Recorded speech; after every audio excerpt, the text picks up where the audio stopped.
আজ ডিসেম্বর মাসের 20 তারিখ। আজকে খাদান রিলিজ হচ্ছে, তাই বেরিয়েছি খাদান দেখতে যাব। আমার বাড়ির কাছাকাছি স্টেশন বলতে ক্যানিং স্টেশন। এখানে এসে প্রথমে টিকিটটা করে নিলাম। এখন ট্রেন দেখো চলে এসছে। তারপর ট্রেনে উঠে ক্যানিংকে ছেড়ে চলে এলাম। আজকে আমরা বারুইপুর হলে এলাম, SVF। এটাই আমার বাড়ির কাছাকাছি হবে আর বাড়ি যেতেও সুবিধা হবে। এখানে এসে দেখি খাদানের একটা বড় হেডিং দিয়েছে।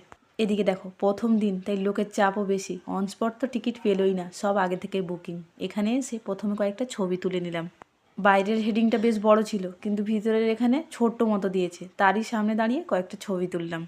একটু ওয়েট করার পর গেটটা খুলে দিল। তারপর আমরা আস্তে আস্তে হলের মধ্যে চলে এলাম। আর আজ যেহেতু প্রথম দিন ছিল, তাই মানুষের উত্তেজনাটা একটু বেশিই ছিল। যাই হোক, সিনেমাটা শুরু হতে পুরো হলের মধ্যে সবাই এত চিৎকার করছিল। আমারও পুরো সিনেমাটা খুব ভালো লেগেছে। তোমরা যারা এখনো পর্যন্ত দেখোনি, সবাইকে বলবো অবশ্যই যাও আর দেখে এসো, সবার খুব ভালো লাগবে। চলো আজকের মতো টাটা, দেখা হচ্ছে কালকে অন্য কোনো ব্লগে। সবাই ভালো থাকো, সুস্থ থাকো, টাটা।